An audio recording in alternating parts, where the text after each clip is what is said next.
La prise de contact avec l'esprit.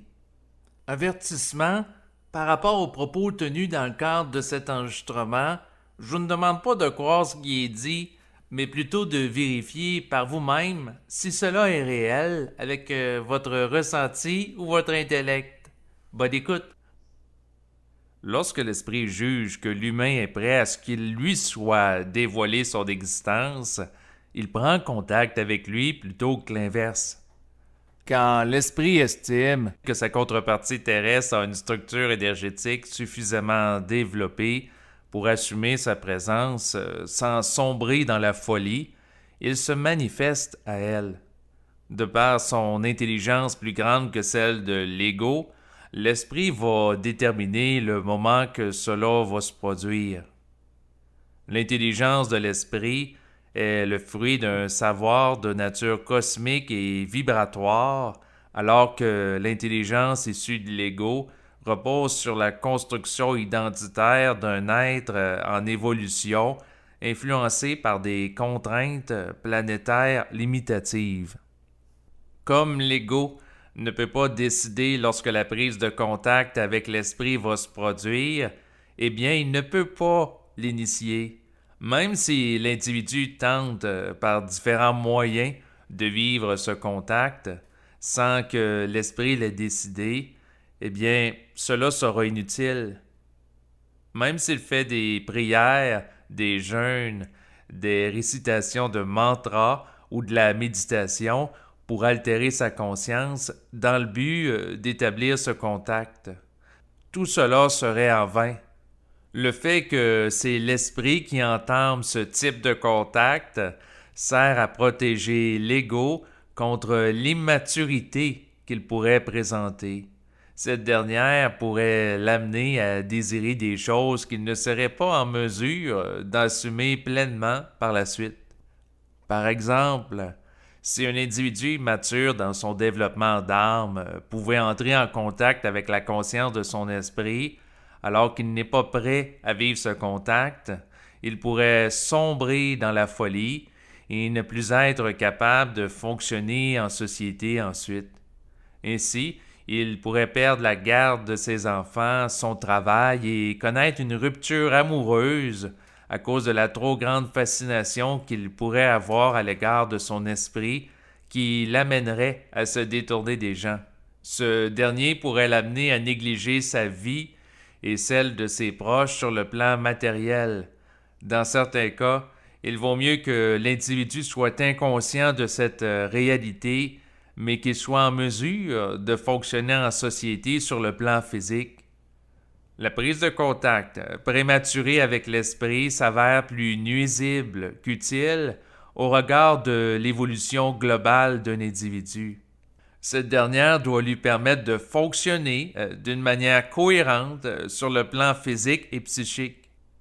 Lorsque l'individu essaie de prendre contact avec son esprit, alors qu'il n'est pas le temps pour lui de le vivre, il risque d'entrer en relation avec des entités astrales qui peuvent le manipuler et l'amener à sombrer dans un état de déchéance. Par exemple, il y a des gens qui prennent de la drogue pour altérer leur conscience et ouvrir leur centre de perception psychique.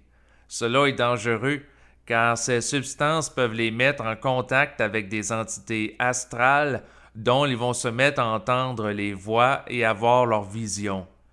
Si ces individus ne sont pas conscients de l'impact réel que va avoir sur eux la drogue et qu'ils ne sont pas prêts à assumer ces communications internes, eh bien, ils risquent de sombrer dans la déchéance en étant influencés par des entités dont ils vont se mettre à entendre leur voix. Depuis plusieurs décennies, la psychiatrie en Occident va associer le fait d'entendre des voix systématiquement à un symptôme de la schizophrénie étant un type de problème de santé mentale. Comme la plupart des gens géraient mal cette communication interne qui s'effectuait avec des entités des plans astraux immatures, eh bien, cette dernière amenait des comportements dysfonctionnels chez la plupart de ces personnes, ce qui justifiait la pertinence de faire une telle association. Par contre, comme à l'époque actuelle, il y a de plus en plus de gens qui vivent la prise de contact avec des entités du plan mental où réside leur esprit propre et mature, avec discernement, eh bien, ils sont davantage en mesure de gérer cette communication intérieure efficacement. Donc, nous ne pouvons plus considérer les gens qui entendent des voix comme étant nécessairement des victimes d'un problème de santé mentale, car il y en a qui sont fonctionnels en société. Ainsi, la distinction entre une personne qui entend des voix, qui a un problème de santé mentale, et une autre qui est saine, tout en les entendant, est liée à la capacité d'être libre des manipulations que peuvent tenter les entités qui les génèrent. Donc, le problème de santé mentale qui rend dysfonctionnel n'est pas en soi d'entendre des voix, mais c'est plutôt le fait de se laisser manipuler par elles en n'évaluant pas de manière critique les idées qu'elles acheminent. Cela est une nuance importante qui doit être faite. En général, les gens qui n'ont pas à connaître la prise de contact avec leur esprit ne s'y intéresseront pas, car ils ne recevront pas de pensées provenant de lui pour les amener à s'intéresser à ce type de sujet. Comme la pensée ne provient pas de l'individu, eh bien, ce sont les pensées que l'humain reçoit dans sa conscience qui vont déterminer ses champs d'intérêt. Par contre, dans certains cas, il va y avoir des entités astrales qui vont implanter dans le mental de l'humain des pensées pour qu'il soit intéressé à prendre contact avec elles. Ces dernières peuvent se présenter à lui comme étant des anges gardiens, des maîtres ascensionnés, des extraterrestres ou comme tout autre personnage susceptible de l'impressionner en vue qu'il lui accorde de l'importance. En général, la prise de contact avec l'esprit va faire suite à un choc qui va amener l'ego à s'intérioriser. Son esprit va changer son état mental pour l'amener à le percevoir pour la première fois. Par exemple, cela peut être suite à la perte d'un être cher, un épuisement professionnel, un divorce, etc. Donc, lorsque l'individu est confronté à un événement qu'il n'a pas choisi, eh bien, il est susceptible de se mettre à souffrir et à se poser des questions de nature existentielle, s'arrêter et commencer à être à l'écoute de son intériorité. C'est dans ce contexte qu'il pourrait accorder de son attention à la communication interne que lui achemine son esprit. Il est important de réaliser que l'esprit pourrait volontairement amener l'individu à être confronté à un événement difficile dans sa vie, pour l'amener à s'intérioriser, parce que sinon, il ne le ferait pas spontanément par lui-même. Lorsque les choses vont bien dans la vie des gens, en général, ils ne s'intéressent pas à l'esprit et ne sont pas disponibles à être à son écoute.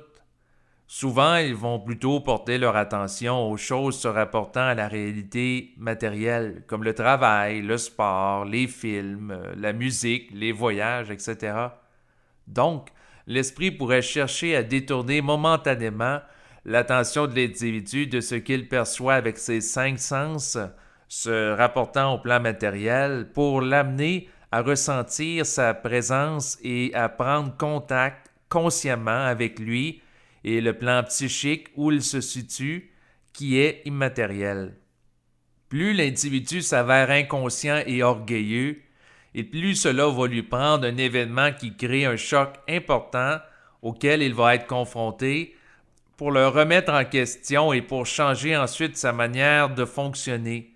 Par exemple, cela peut être à travers un événement qui occasionne une dépression qui l'amène à se désintéresser des choses sur le plan matériel qui l'intéressaient jusqu'alors, comme de jouer au hockey et de faire de la chasse.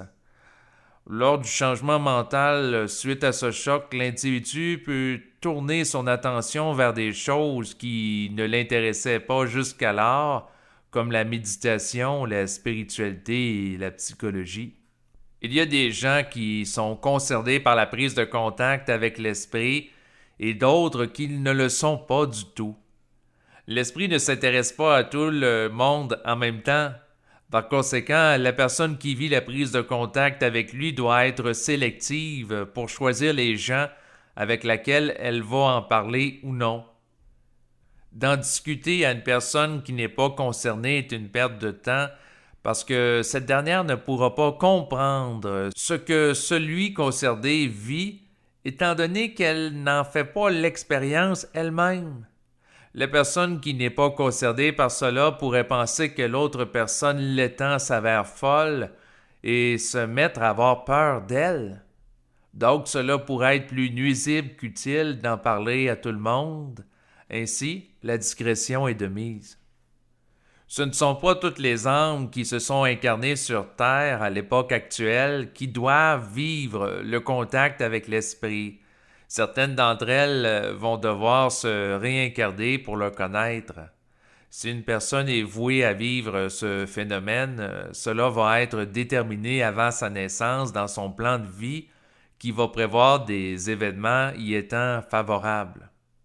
Donc, si une personne vit la prise de contact avec l'esprit, tant mieux, et si elle ne le vit pas, tant mieux aussi.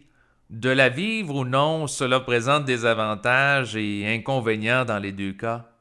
L'individu qui la connaît devient marginal par rapport à ceux qui ne la vivent pas, et ceux qui ne la vivent pas ne bénéficient pas de l'intelligence de leur esprit pour les amener à intégrer de manière complètement cohérente leur expérience planétaire. En terminant, cela ne sert à rien d'inciter les gens de son entourage à vivre le contact avec l'esprit, car ils ne peuvent pas le décider de le vivre par eux-mêmes, étant donné que cela sera toujours l'esprit qui sera l'initiateur d'une telle expérience. Par conséquent, la prise de contact avec l'esprit s'effectue toujours sur une base individuelle plutôt que collective. Donc, les institutions sociales comme les établissements scolaires, les hôpitaux, les églises ne seront jamais les initiateurs de cette expérience. Voilà ce qui complète la lecture du texte qui porte sur la prise de contact avec l'esprit.